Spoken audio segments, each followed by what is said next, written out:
Welcome to Woo New, a show that explores healing and the expansion of our consciousness. Where we explore all kinds of different energy modalities, therapies, and ideas that bring us closer to our collective liberation. I'm Ellen, and I'm a journey work guide. I'm Sam, and I am an integrative energy therapist. And together, we are the co-creators of We Are All Daughters, a quantum healing space dedicated to helping us reconnect to ourselves, our bodies, each other, and the universe.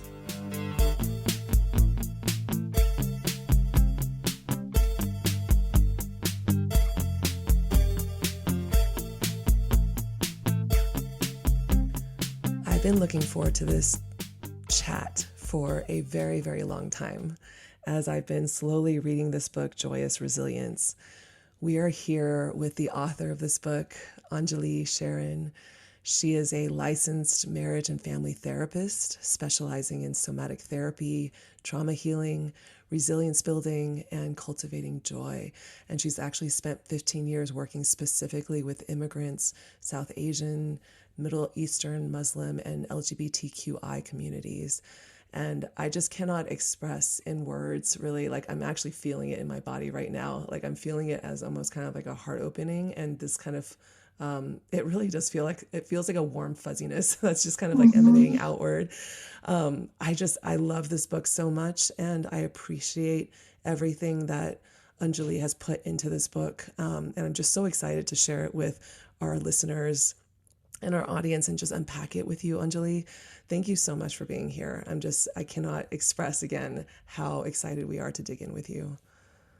Thank you so much for such a warm welcome, both of you. And it's funny you said that, because that beautiful meditation, the way you ended it, I feel the same. I feel this real warmth. And I think you said something about may everybody receive like love and compassion. Mm-hmm. And I just really love that, like kind of to circle our conversation with that as we talk about really deep things that we can go really deep and really far, like when it's in that container of love and compassion. Mm-hmm. And also just thank you so much for sharing your love for the book. That's such a beautiful feeling, such a beautiful thing to receive.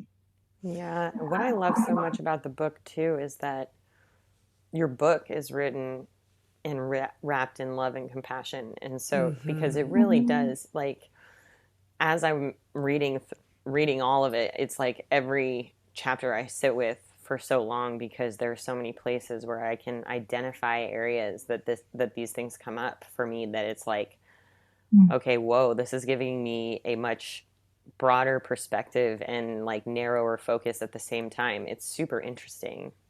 Yeah. And even the way in which you know, before we dive into the meat of it, like you have these areas at the end of these chapters where you actually invite the reader to sit and breathe and to like ground again. Mm-hmm. I have not seen that in a book before.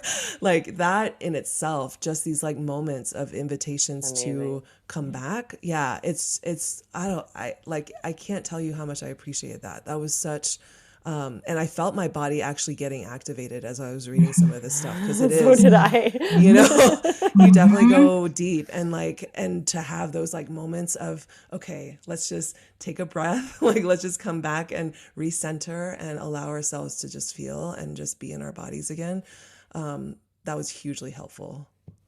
That's wonderful to hear, because it was written exactly with that in mind. And I feel like if any of my clients are listening to this, they would laugh, because it was written like doing group therapy or like doing one-on-one therapy, in terms of it was meant to be not a book like a top down, like, okay, great, we're reading this thing and then someday we'll practice what it means to be resilient. It was really meant that like in the book we begin to practice. And one of the basics is you have to be able to pause. We have to be able to pause and notice our bodies and notice that we are getting activated. And then to be able to have that voice that goes, great, notice that. And now here's your breath. That is your tool that's available to you, like the first, last, best tool available to you to regulate yourself here and now. And that is something that's necessary, right? Like that is the like nurture that I talk about in the book, is like that awareness of yourself, and then to be able to actually pause, which I think one of you said just when we first started, like how important that is to pause and rest.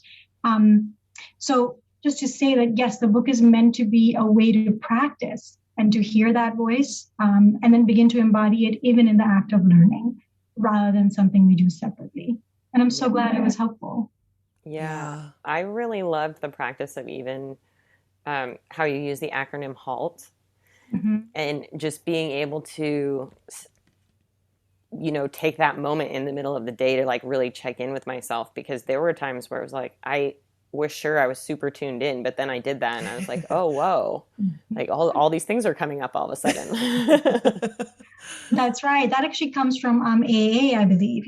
Alcoholics Anonymous was I think it was one of their tools. And HALT, for anybody who's listening, just stands for hungry, angry, lonely, tired. And that, yes, anytime we halt and just ask ourselves, how are we doing in those 4 domains? I mean, it's such a wonderful temperature check, right? And I don't know if any of your either of you are moms, but I work a lot with moms, and I'm like, that's what mamas and parents are doing regularly with babies, right? Like, what's happening with my baby? Hungry, kind of just like fussy, lonely as in wants to be picked up, tired as in wants to nap. And I think that is our baby selves all the time. And on a base level, if you handle even those 4 things, wow, is it empowering, and wow, does it regulate your day? And wow, will your partners and community and children thank you for taking care of yourself that way, because it has such an impact on mood and cognition, right? And how we are in the world. Yeah, it's so basic, and we forget to do these things, and I sometimes will tell my clients, I'll give them homework after a breathwork session where I ask them to check in with their little self every, whenever they're activated first thing in the morning. And I think the HALT method is just it really is like, it brings you kind of back into your presence of like your basic needs, like things that our minds just like kind of, run off and forget to really ask ourselves. Absolutely. I think especially when we say check in with your inner child, and I think for a lot of us that can be like, what does that mean? Or it's so broad. Or I will say, I mean, as a therapist, I think there's an overemphasis on emotion. So checking with the inner child and see how you feel. And I think that's why in the book I talk about these 4 domains, one of them being physical, which is it actually does matter, like how you are attuning to yourself physically in terms of have you fed yourself and have you slept enough and do you need a nap, and like have you gone outside and been with nature or talked to a friend? Like you said, it is simple. I also think it's so devalued in our society. And like I said, I'll just out myself as therapist. I think as therapists, we lean into tell me about your child, tell me about your family, tell me how you're feeling, let's go into your emotions. But oftentimes I'll check with clients and be like, have you eaten today? Or do you need a snack? Or like, what time is our session? And how are you in terms of, like your like level of tiredness? So just to actually say like these things really, really matter, and weaving them into our life is actually a big part of joy and resilience, even as much as the book does focus on all the other traditional stuff, right? Our emotions, our family history, systems of oppression, all of that. Can you talk a little bit so as we're kind of like talking right now about neglecting these different, basic needs that we have, you have this beautiful chapter that you open up the book in, or a section, I should say, called The Cycle of Suffering, where you go over 3 different types of, would you call them archetypes? Is that the proper word for it? Yeah, you could use archetypes or like inner roles, parts of self, any of those. And these are voices that all of us have. And when I share them, I think almost everyone recognizes a version of them inside ourselves. So they're collective. As I was reading, really quick, as I was reading through these chapters, I don't know why, but like when I first started, I was like, oh, I'm identifying so many areas where this neglector shows up. And then somehow in my head, I was like, oh, I must be a neglector and not as much a critic. But then I started reading the critic chapter and I was like, oh no. And I realized that they're always intermingling. It was so fascinating and helpful the way that you broke it down that way. Yeah, isn't it funny? I mean, certainly we may have our bent towards one, or the one that I think we are conscious of more. But yes, these 3 roles, I'll describe them in a minute. They really are actually the same. It's like a different face of the same thing. A critic will point the finger outward or in judgment, and the neglector, will like choose to like look away. But the source is the same, right? That like I am not okay with what's happening inside of me, and so I'm going to respond in a way that actually takes me away from myself rather than attuned to myself. And maybe it would be helpful for the listeners. Is it okay if I just kind of... Yes, please. So for anyone who's listening, the cycle of suffering, and like I said, I want to just start with that this is all of us. So I think that makes it just easier to hear and like walk through this and just say like, this is all of us. It's in all of us. And if we can treat it as like a fascinating kind of inquiry, and actually is a really helpful tool to go, it's not really about who you are. It's actually a set of behaviors that all of us have had, that we've learned usually from family, also from systems, about how do we attune or not attune to ourselves when we're going through something difficult. So, and as I walk you through this, you might want to think about right now, it's an area in your life where you might be having some difficult feelings. And that could mean something that you feel stuck in, afraid of, sad about, a little irritated, right? Anything like that, procrastinating on. And once you've identified that, so those feelings are what I call our vulnerable self. It's a part of ourself that's kind of talking to us all the time. It can talk to you in terms of, your emotions. It can talk to you in terms of I'm having a tummy ache or I'm feeling kind of tired. I'm actually having like a headache. So it can be talking to you in terms of physical symptoms that are requiring attention or emotional symptoms that are requiring attention, or mental thoughts, right? I'm ruminating, I'm anxious, I'm going over things in my mind over and over. I can't seem to put something down.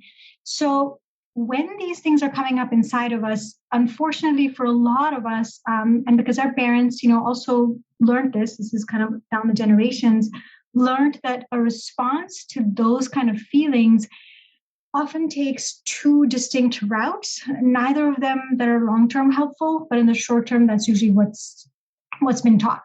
And so one of them is to criticize, is to go, what's wrong with you? Get over that. You should be grateful. So this kind of criticism, which can be very direct and overt, the way that I'm describing right now, kind of, what is wrong with you? You should not be feeling this way. Get over it. It can be a perfectionistic voice that says, you should be better than this. This should just be fixed, as in, again, should not exist. The point that you can see is basically what it's saying is these feelings should not be here, and let's trample on them through criticism or judgment. So that's a very common response, and often, like I said, learned. Someone has done that in your family, and they have seen other people do that, and it was meant to maybe help people, quote unquote, get over those feelings. Unfortunately, they have a different result, which we'll talk about in a minute. The other common response can be neglect. And so that looks like going, I'm fine. Let me just focus on the people. And what that comes from is this sense of, I don't really know what to do with this anxiety, this anger, this grief, this sadness. Maybe in my family, people did not really know what to do with that. But I was really taught that if I want to get my needs met, if I want to get some soothing or comfort, I can get that if I please people. So if I'm focused on them, if I'm kind of attuned to what do they need, let's not talk about me, let's talk about you. If I get really busy in life, busy in working, busy in caretaking. So the neglector is basically focused outward in any which way. And it can even look things like focused on not only work, but also Netflix or Instagram or social media, like anything to distract me from this discomfort that's happening inside of me, which is the vulnerable self. So what happens is the cycle of suffering basically is, unfortunately, even if in a moment you're feeling angry or you're feeling anxious or sad, if you criticize you and say, I shouldn't be feeling that way, I should get over it. Or if you go, without even realizing it, let me just tune out now. Let me zone out now. Let me just kind of work harder. Let me go focus on something else. Those feelings, you might be able to distract or cover them over momentarily. But as most of us know, they actually start to grow, right? Because that disease inside has nowhere to go. It is actually looking for attention. And that is when, over time, that turns into that momentary discomfort or irritation can turn into anger or resentment. Or that momentary anxiety can turn into full-blown, now I'm actually anxious all the time, or I have tummy aches all the time, or migraines all the time. And these ones are because of feelings and emotions and needs that have just been stuffed and not processed. And it's tragic because what that vulnerable self really wants, like what any child really wants, is to have someone attune and help them figure out, what are you feeling? And your feelings are totally valid. And they actually have needs buried inside of them. Whether it's a simple need of, I've been working all day and I actually need to pause and eat, even though it's really hard for me because, oh gosh, there's like a deadline, or I'm afraid someone will get mad at me if I'm not answering all my emails right this second, right? Like to be able to process that and to be able to be assured that it's okay to have that nap and that break and to eat, all the way from, having boundaries around criticism to self, or whatever it is that's buried inside of that vulnerable self's feelings and needs, requires attunement. But without that, we begin to suffer because we're caught in this endless cycle of, I'll have this stuff come up, and before I know it, I'm being criticized for it, or I'm being ignored around it, or I'm distracted from it. And then it just gets worse and worse. And then I judge myself more because I think, what's wrong with me? Why do I have these things? Other people don't have this, which, spoiler alert, actually, this is true for everybody. We all have this. If we don't attune to ourselves, and then I have to neglect myself more to get away from it. And that's why it's called the cycle of suffering. I mean, in the book, you kind of see the picture of like it's a downward spiral. If we don't interrupt this, it will get worse and worse. And it's not our fault. I just want to say, like, it's not anybody's fault. It's just a habit or response. And for a lot of people, just recognizing it is such a relief. It's not you. It's just a habit. It's learned. And the really good news is it's totally unlearnable. And there are antidotes to these. We can shift from our inner critic to a protector. And that's what a lot of the book is about. We can shift from our neglector to a nurturer. That's what a lot of the book is about. And then our vulnerable self can actually begin to feel resilient, which basically means I can actually stand back up inside of stress and I feel better. I feel like I can handle what's happening in the world because I'm actually being nurtured when I'm scared. And I'm being protected when I have feelings come up that are about my needs for boundaries. And then I can begin to play again. And actually play becomes a part of my life, and pleasure and fun and rest. That's the resilient self. And then there's one more, which is our soul self. I can begin to access my connection to something much, much larger. Nature, animals, service, the universe, source, spirit, whatever you call it, and really begin to feel a part of things and belonging, instead of so isolated and helpless and alone. So that's a long way of describing, though, that is the journey in the book. And that is a journey really out of suffering into joyous resilience. I have so many questions that are like percolating right now. I'm trying to answer all of it in that. Oh my gosh, thank you so much. I mean, you summed it up so beautifully. Yeah, that was incredible. Yeah, like very masterful, I would say. Okay, so the first question that like is coming up right now is, as you were speaking, particularly around the critic, the inner critic, growing up Chinese American, a kid of immigrants, I couldn't help but notice that the critic, that critical voice, seemed to be the main motivator for so many of us in my Asian community, and I'm curious, as you had been working or have been working so much with like immigrant communities, is there a reason why that particular voice seems to be so dialed up? And I'm definitely, there's a huge neglector in me, like a huge people pleasing, people recovering people pleaser, but it's that critic voice that seems to be so deafening and so loud in these like immigrant communities, particularly the Asian one that I came from. Yes, I mean, I love that you brought that up and the nuance in that, right? And yes, I mean, sadly, I'm going to say, especially working with my Asian American clients, definitely, especially Chinese American, but I also say Japanese American, all of that. Yeah, I mean, it is sad to say, but it is true that is very common. And it's common because, and so here's where we want to dignify and honor it. And so I do want to say that, like, it's so easy, like to hear the words neglector and critic and then to go, well, those are the bad guys. And so we've got to get rid of them. And a lot of the book is actually to go, they're not the bad guys, actually. They are the ones who've tried to take care of us to the best of their ability. So they have happened because that is how a system or a culture or a family or a person figured out how to survive. So these are survival shapes.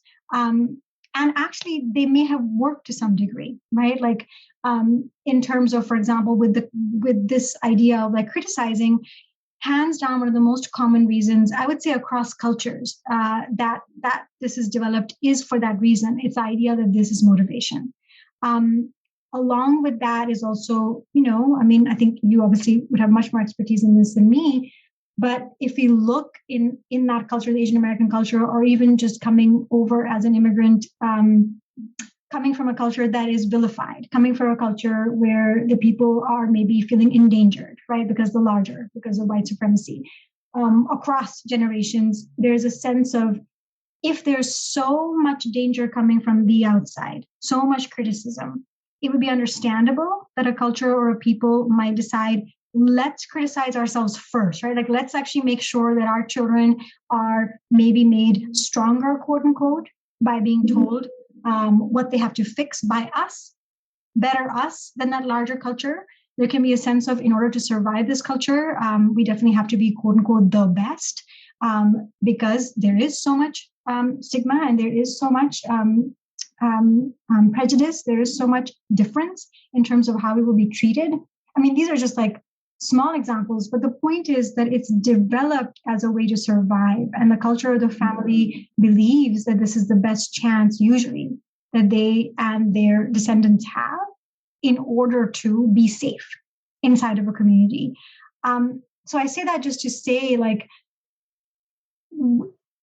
in this healing work, certainly you have to check with yourself and you have to kind of do your own inventory about, okay, in my particular family, what was this used for and how did it make sense?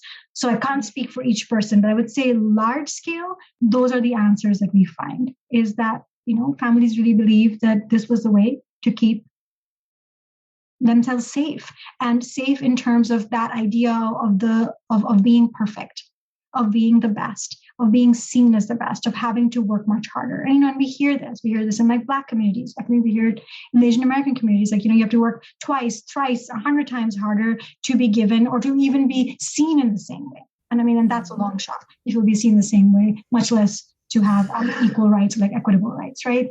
So it would make sense that I am going to be tough on, like tough love. I'm going to be tough on my kids. I'm going to be tough on myself in order to have that tough skin, quote unquote, to survive this world that is so oppressive. Now, the difficulty with that, unfortunately, is all the science and all the research shows, and I mean, I think also life experience, that sadly, it doesn't actually work that way, right? So what it actually leads to is a breaking down or erosion of self-esteem. It leads to stress, chronic anxiety, chronic dissatisfaction, the whole idea of, like, quote unquote, imposter syndrome. I mean, imposter syndrome is a result of systemic inequality and oppression, which means that, like, no matter how hard you work, the system will never recognize you, right, as being equal or worthy. But then combine that with, if your family system or culture has decided, like, well, but we're going to, tell you got to be the best, or like B+ isn't enough, or C isn't enough. You have to be all A's. You have to get into this school and get that job. If you're chronically being told that, you are definitely hearing you are not good enough. You are not good enough. You're not good enough. Really, really hard to actually feel safety, belonging, okayness in our skins, exactly as we are, that we're worthy of love. That love does not come from our achievements. That value does not come from what we do, right? Like, these are the things that actually help people feel resilient. These are the things that help children feel safe in their skin, but they're the complete opposite of what the family, the culture, and the systems have kind of created to say, this is actually how you're going to survive. You have to constantly feel like you're not good enough in order to then continue to prove that you're good enough, with the carrot being that maybe someday when you have that job and partner and title and money and followers, then maybe you'll feel good enough. But as most of us know, we never get there, because the feeling of good enoughness goes back to that circle of resilience. The feeling of good enoughness is when we unlearn what the culture has passed on in the systems, and we start to say, I have the right to a loving voice inside of me, because yes, the world is very cruel, and the world is going to say all kinds of things about me and my body and my skin color and my background, my religion, but the voice inside of me and the voice that I practice with my family and with my loved ones and with my coworkers and my communities, that voice is the voice that tells a different truth. The truth that I would say is the birthright of every child, right? You are loved as you are. You don't have to earn this. Safety means I know how to respond to you. I know how to help regulate you in your body, and I know how to respond to the world to the best of my ability. But the deep, deep sense of belonging that comes from you are loved as you are, and you have to do nothing to earn that when it comes to within your own body and heart and within the circuit of your loved ones. And then hopefully from there, we begin to create, job spaces and communities and homes and environments, and hopefully, eventually maybe even a political system that embodies that. It's a very long-winded answer, I just realized. But just this was amazing. To say to that. Oh, sorry. Go ahead. No, I just said I hope it made sense. Oh, yeah, absolutely. Yes. I have a question about this in particular, because I think as I was reading through it, and I was especially the inner critic part, I was realizing that I have this place where this critic pops up all the time, but it's not outwardly directed. It's internalized. And then it made me feel like there was a lot of actually nuance and many layers to this, because then it started, I started just to get really curious about it. Like, okay, where would that come from? And then having these places pop up where it was like, not direct criticism as a child, but more like shame-based parent, like more shame-based, like control. Does that make sense? Like, how does that play into all of the layers of this? Absolutely. Would you feel open, maybe just to giving me even a tiny example? Because I want to be able to answer you. And I'm like, okay, what shame-based criticism? I can see it broadly. And it's fine if it doesn't have to be yours, but just can you give me a tiny example of what did you mean by that? Okay, so here's an example. Like when I was younger, if we were out in public and like we would get too rowdy, or my mom was like worried that we were going to bother someone else, she would publicly reprimand us, and then when we told her that made us uncomfortable, she was like, okay, we'll make up like a signal, and she would like rub her nose. And so it was like this constant like checking into a tune to like, okay, is mom rubbing her nose? Like, am I behaving inappropriately? And then like feeling really a lot of shame about it afterwards. Yeah, absolutely. Thank you for sharing that. I know it's tender. I think anytime we touch on shame, right, like it, that's the thing, like it leaves such a lasting impression.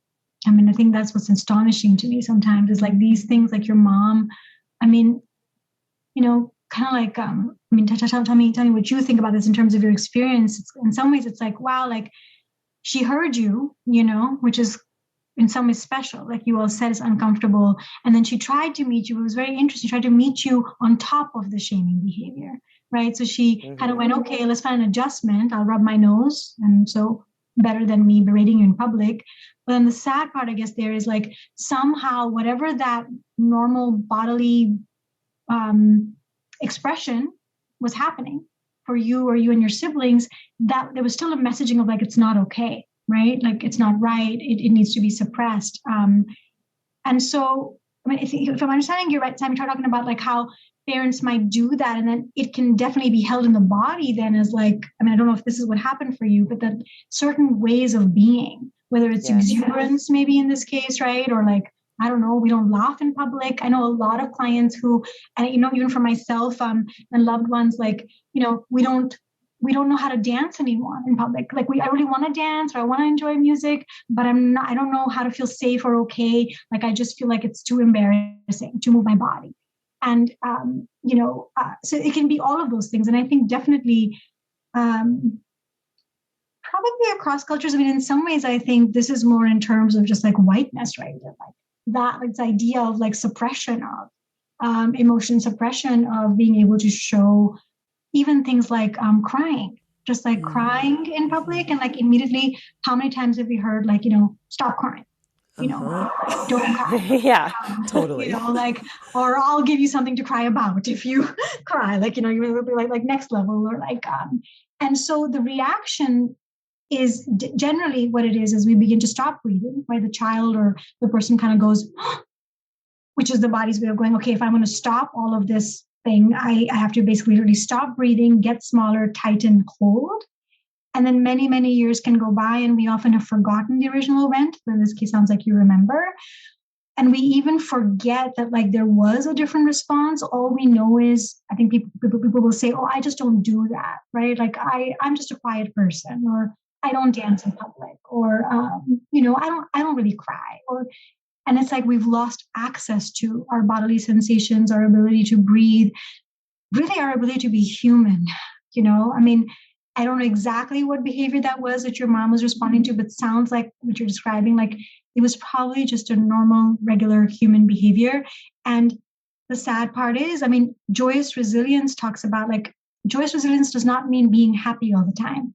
Joyous actually means access to all of our sensations and feelings and the ability to be able to express them in a wide range of situations. Yes, appropriately, in terms of your anger, for example, we're not saying we're going to, yell at people or scream at them, but it does mean that I can go to the woods and have a primal scream. I can go to my room and pound a pillow.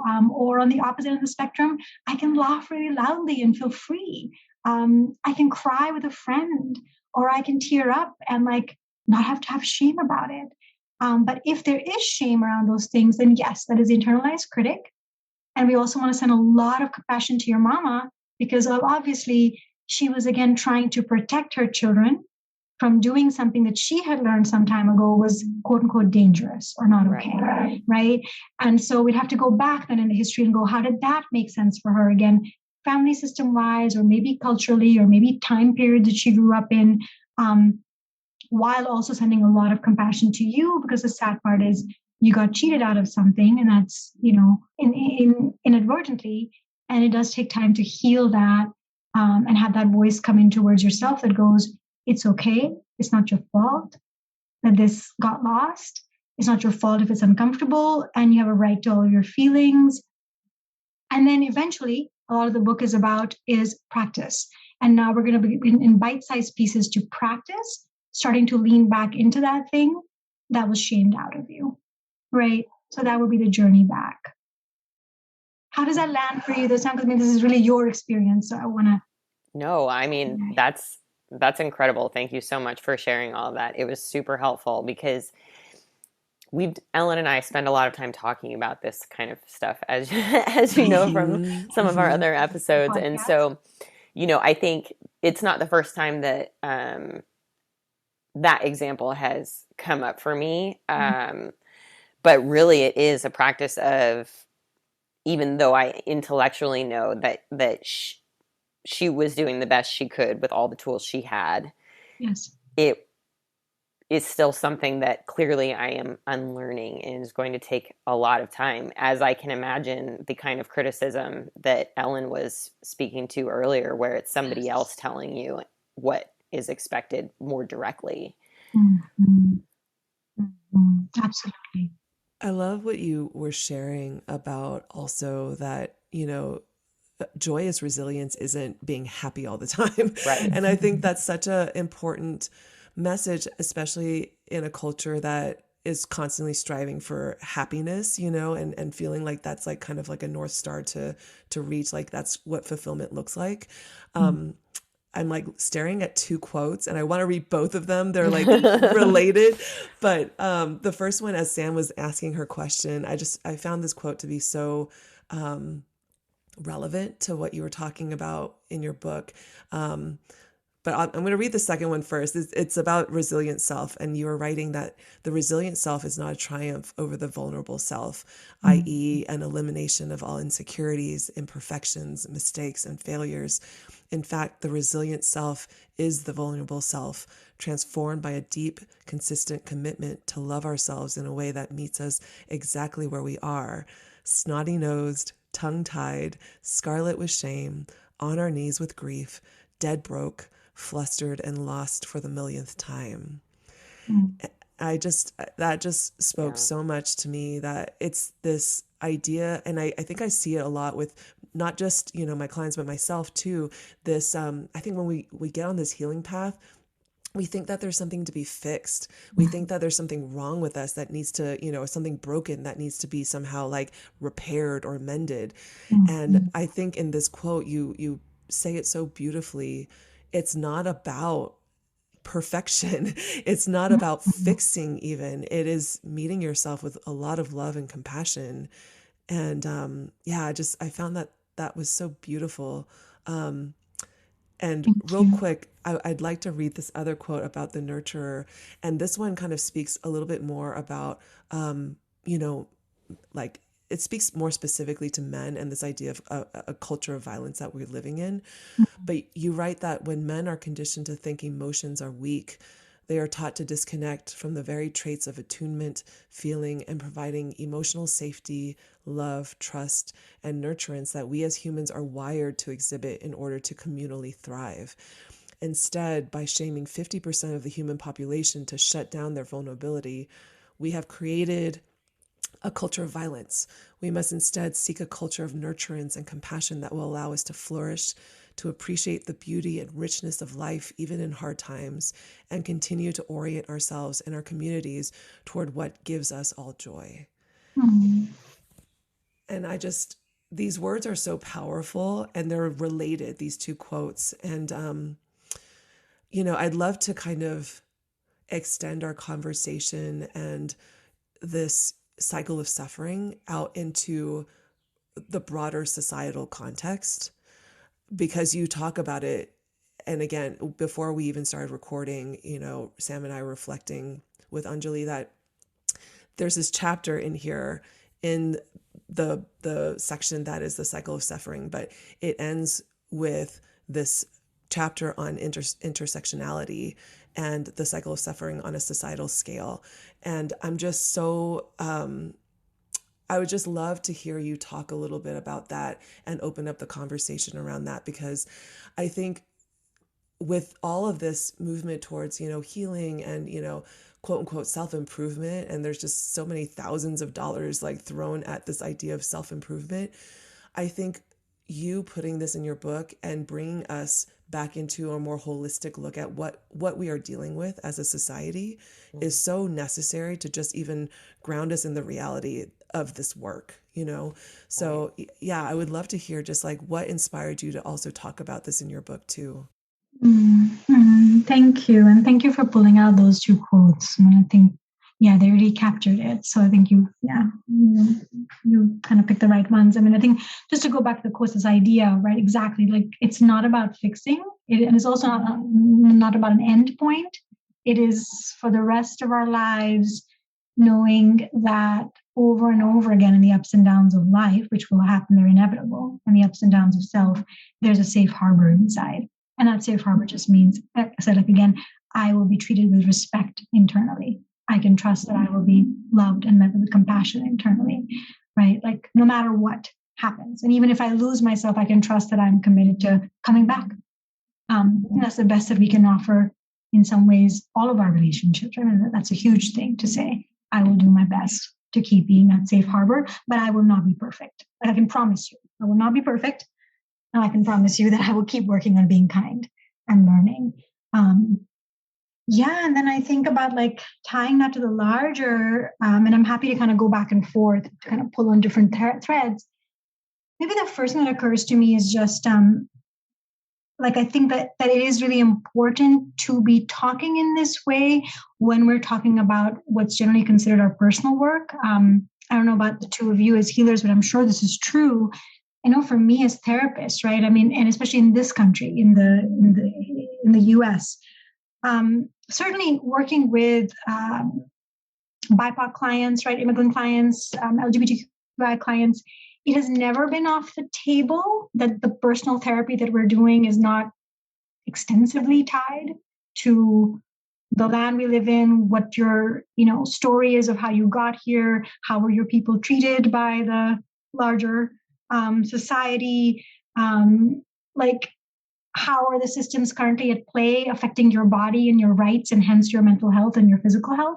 So I just name that to say, like, depending on who you are, right, your social location, what identities you hold, and how much has oppression intersected with them, it has been impossible to do personal healing work and not speak to these things. But I do think that in a larger therapeutic context, that isn't something that many people bring. And that oftentimes folks who are part of these communities and affected, whether they know it or not, that's kind of been like a missing link, or like too much of a focus on what are you doing personally in your life and how is that leading to anxiety and depression. Yes. I mean, actually more anxiety and depression and loneliness and grief and anger, whether you consciously or unconsciously know it or not, that people have not been naming, my gosh, our world is really hurting you and your bodies and your loved ones, and not naming that in the containers like therapy or group healing or your pastor or your doctor. Like, no one actually actively naming how are you doing given the state of the world and who you are in all of these identities exacerbates that, and like that's at best. Like at worst, I mean, it really compounds as part of the cause of chronic illness and pain, lack of mental health, all of these things. Mm-hmm. So, and then I would say that in the past, since Trump in this country, yes, and then obviously like the past couple of years, pandemic, the like Black Lives Matter movement, the Me Too movement, all of this, COVID, the like backlash against Asian communities. I mean, I think what is important, what is useful, what has been a big push, a huge wake-up call, I think across the board in my field, but I think in many other fields, is just this idea of like, I don't know if it's possible any longer for a lot of people to show up to therapy or to be teachers or healers or working if we are not actively thinking, I mean, just as like good, like kind of like good practice, like as part of our kind of like part of like what we have to be able to do is to look at someone and look at ourselves and go, okay, there's my individual life and then there's my family life. And all of that is always seated inside of, system. So like healthcare system, the education system, the political system, the economic system. And then inside of that, the like bigger systems of white supremacy and racism, gender bias, like you like name it, transphobia, like all of these things, ableism that are constantly affecting my ability to access the things that I need or not. The way that I look at myself, the way that the world looks at me, what dangers I'm facing in the world, what stressors, and that like, I really love this quote. It was a meme, I think, that went around that said, in terms of COVID, like we may all be in the same storm, but we definitely are in different boats.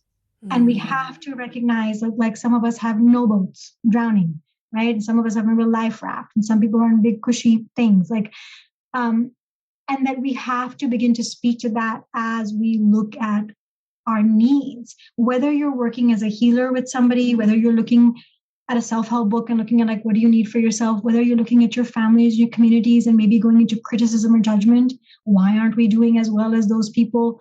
And it's like, well, maybe we have to look at the larger systems and go, how are our bodies affected by the support that's available? And that a lot of the support that's available is just so unequal. So all of this is just kind of context setting to say that is why that chapter was in the book. Obviously, that chapter is on the backs of many, many activists and healers and teachers. In my own lineage, I was trained by generative somatics, which did a lot of pioneer work and like does around going social justice work and personal healing work need to be tied.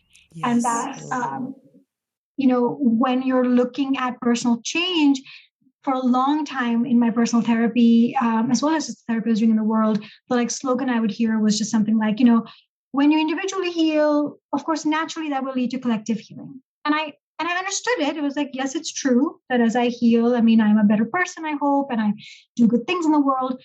But actually, in the past 10, 12 years, it was really important for me to realize like, maybe, but it would be a lot more likely if I was both being taught how my personal healing journey was tied to the larger systems. So I became awake to, right, that it wasn't just a solo endeavor, but also that the pain I was seeing in the world, or the fact that sometimes I'm actually blocked from pain because of privileges that I might have, requires me to lean in and actively engage in shifting that.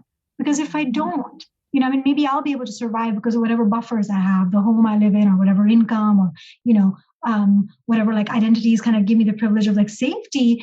But if I truly am on a journey of spiritual growth, like actual transformation, that requires me to be thinking beyond myself. Like it does affect me, but it requires me to be thinking about the larger collective. And then like this idea of, I am not free until we're all free, or that the suffering in the world is a part of what is actually causing suffering in my own heart and in the larger community. I mean, when I think about things like climate change, I'm like, the good thing about climate change is like no one is exempt. Whatever boat you're in, it is going to come for us. And it is completely tied again to who is most affected by climate change, right? Again, it's those communities that are most under duress. And so naming that, trying to actively engage and work with that, understanding that if we actually want to feel more resilient in this world, where a lot of us are affected now by things larger than our own lives, like climate change, like white supremacy, like fascism and the rise of it, we have to begin to engage not just in individual healing, but turn our individual healing and resilience towards having the strength and the joy to start to do things for the collective, right? Like start to vote, start to rally, start to call our, representatives, start to write bills, start to look at what we can do in our communities, start to fight for healthcare as a right for all. Like these are not things that like traditionally would be talked about in individual therapy. But when people are coming in and saying, oh my God, like I'm so afraid that if I get sick with COVID and I won't be able to pay the bills and like I might go bankrupt because this country doesn't offer healthcare, right? Or I'm on disability because I have long COVID and oh my goodness, there's no system to catch me. Or like I am relocating from my house because the fires are happening in California and I have nowhere to go. Like it's not possible anymore to separate these things out and say, oh, well, someone else will handle that. Right. And we need to be working on our joyous resilience and our ability to actually get into pleasure and play and joy in these stressful times. It sounds like such an oxymoron. But if we don't learn how to be that kind person, that boundary person, that soulful, pleasureful play person in this time, we will never have the bandwidth to put even a tiny bit towards shifting the state of our world, So it's like we have to take better care of ourselves in order to take better care of our world and have our world take better care of us. And then also it's not possible just to take better care of ourselves and ignore the world anymore, because the world is, on your doorstep, burning your house down for most of us. So it's just a both around. Yeah. Yeah, that's so powerful. Like, it's something that I found myself, like Ellen, just really thinking about for a really long time. And I kept going back to that chapter even because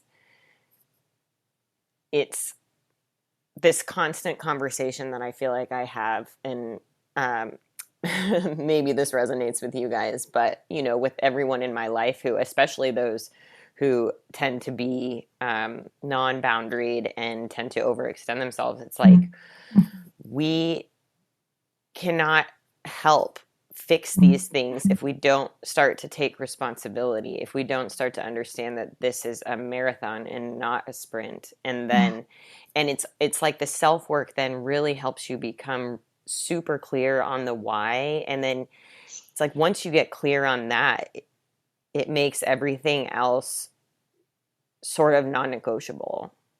When you see something that's not aligned or that's out of place, it's like there's a pull to extend yourself further once you have the ability to do that. Right. Absolutely. It makes you more conscious, right? So, Yeah. What you were sharing about the fact that healing and social justice go hand in hand, it can't be separated. I'm having the same sort of internal conversations, I guess, with myself about spirituality and healing and social justice, and I think there's a part of spirituality that I'm currently in the process of really like deconditioning myself from that says that, we're only responsible for ourselves. And, if we heal ourselves, then everything else follows, And I think what you just shared is just so right. It's both and. It has to be yourself first, and then looking at the greater whole and where the systems are kind of corrupt and broken. And, I think there has to be such a consciousness about decolonization work and, divesting from patriarchal capitalism and things like that, it goes hand in hand with the healing. It can't just be about your own, I think it starts with your own wounds and really looking at yourself and the things that are not, that just aren't feeling good or that are keeping you stuck when you want to, be more free and more liberated. But that liberation is on a global scale, and I think for me, your book, Joyous Resilience, that chapter, like I was sharing with you before, I read it so slowly and I kept on rereading it over and over, like passages from it.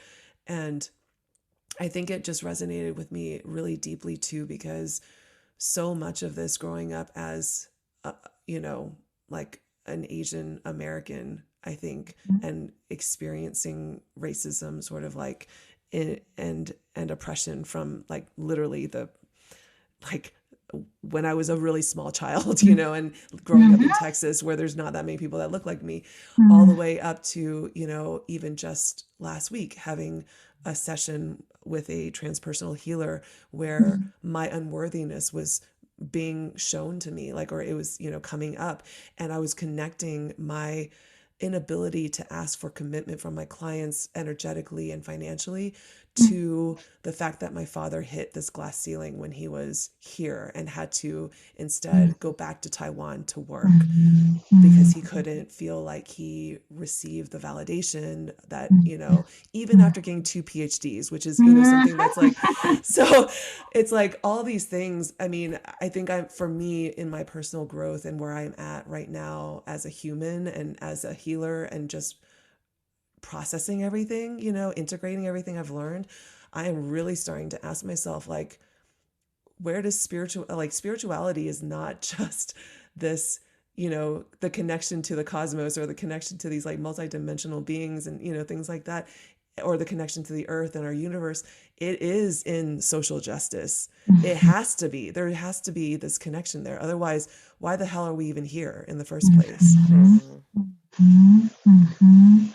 That's beautiful. Yeah. And that's really, it's very, very tender. And thank you for sharing that, so vulnerable, that kind of piece of work that you're doing. It makes so much sense, right? Okay, it sounds like spirituality, I think for a lot of us, or those who have that bent of a place of refuge. But then I think how easily a place of refuge can become kind of leaning a little bit more towards a place of bypassing, I guess, or a place of cutting off, actually. It can actually be a numbing, but again, with so much compassion, because my gosh, I don't know, who listening to this, myself included, does not want to just go into some beautiful place that is not this place, some other world, and be okay, done, great. That was interesting. And now I just want to be in peace, love, light, which really is. I mean, how wonderful that if you are able to access kind of beyond this body and this terrain as a place of rest. And then, I mean, in the book, you probably saw, I talk about that soul self for a reason, because this is such a place of resilience, or sourcing resilience by turning towards that which we are, that which is larger than ourselves. Well, one of the traits that I write about, and again, all the research shows, and I think across culturally as well, in terms of whether it's religion or spirituality, is one of the traits of connecting with the soul self is the trait of interbeing, which really is I am all that is, and all that is me.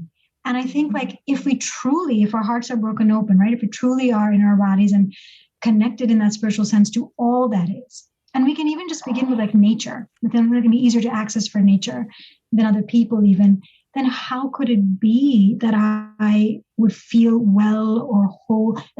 If the tree is being cut outside, outside, or if the air is smoggy, and I think the point is actually I think that we are hurting. Like, I think when we go to spirituality, at least I'll speak for myself, like this past couple of years, some of the things are so big, like climate change, for example, like the earth hurting, like the pain of the world, that like sometimes just going to my nurturer or my protector or my friends or my beloveds, like it's helpful, but it's almost like the pain that I'm feeling needs something larger.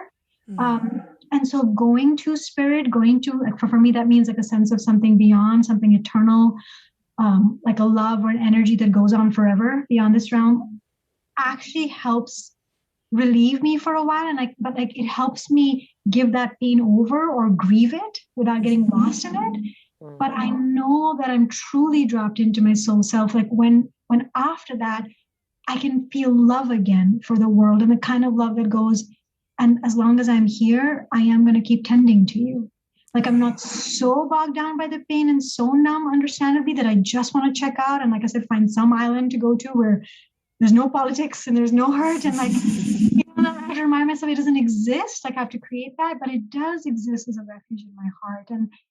But the work is really being done when it leaves me better able to come back and engage and have my heart open again.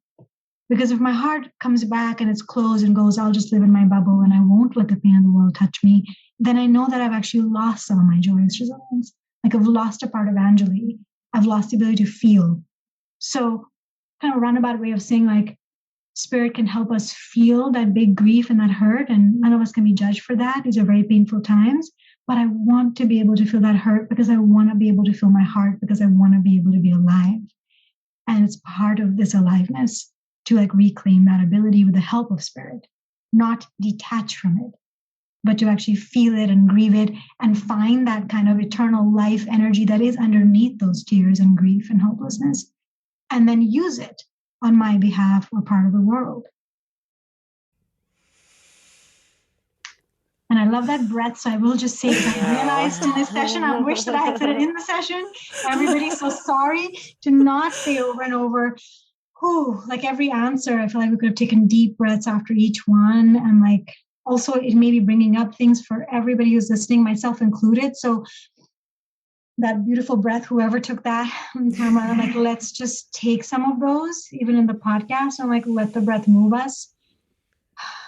And if there is something beautiful you can look at for a moment, like I'm looking out at trees right now in the blue sky, or if you have a kitty or a doggy, or if you just have a squeeze that you could give yourself, like just remembering again, coming back in this conversation to that kindness and compassion that both of you so beautifully started with. Like, this is a lot. This is a lifelong journey. We're in this together, and there's really nothing to do right now except just breathe and let it move through us. And then hopefully some of the gems will linger and will be practiced over time. I literally have like tears in my eyes. Thank you so much for just everything you just shared. I think I'm just feeling it so deeply. And recently, I think just especially this last week, there's just been a lot of, I think there's been a lot of anger coming up in me just in looking at some of these, like just even limiting beliefs that I've held within my body, and just even seeing how, even the spiritual community is kind of playing out right now, and some of the things that they're espousing, and just realizing, I think the anger part of it is also, I mean, it's not a bad thing. It's like this fire for me to want to pick up the torch, right? And to do actionable things that can really, truly help the local community. But these conversations are just so important to have. And again, I have no words for how much your book means to me, and just how much it hit, or like how deeply it hit. So just thank you. Thank you for, answering the call to write it for all of us, Yeah. I'm so moved. Thank you so much for like taking it in. I'm sitting in the same room in which I wrote a lot of it. And I can feel my heart also just like tear up in terms of like, and how beautiful to meet one of the ones that I wrote it for. I'm so happy that it touched you so deeply, and I'm so grateful that it is. And I just want you to know, like, me too, Me too in the anger, me too in the releasing of it, me too in allowing it and feeling sad, and me too in like I was looking at the like slogan of like, we are all daughters. Like, yeah, we're all in it. And I'm just so grateful to both of you for this work that you're doing and having these conversations and like modeling this and that you exist. I'm so happy we all exist and all the listeners. And it feels like important to remember, like we do exist, and we are the joyous resilience force in this world and life. And if we do take care of ourselves and like let that like sing forth, like that's why we're here, that's why we're here. And that is how life gets to continue on, and the world needs us to be in this joyous resilience. And I think we need it. We deserve it. Yeah, I'm just really, really grateful for the conversation and just how beautifully you both have, and like deeply and vulnerably, you both have shared and shown up in it. Thank you. Thank you. Oh my gosh, I wish we could do this for 1,000 hours because it's like just, just the very beginning of all of the gifts that are in this book. I mean, it really is like, we were even touching on this a little bit before we were recording the episode, but the fact that, yeah, you're not always going to feel great. You're not always going to feel, you're going to feel those heavier emotions, anger, frustration. And, it's like all calling you back to reconnecting with what that vulnerable self needs. And it's always also, I feel like for me, the biggest reminder, especially when I get really overwhelmed with things like broken systems and structures, because it feels like, oh my gosh, this is such a huge hurdle. It's like also remembering, to your point, that it's about showing up the best you can every day. And also back to the quote that Ellen quoted earlier, which is so important, like knowing that you're not always going to do it right. Right. Or that there is no right, yeah? Like, just gonna do it. Just gonna do it. Just gonna show up and then be open to learning, all of us.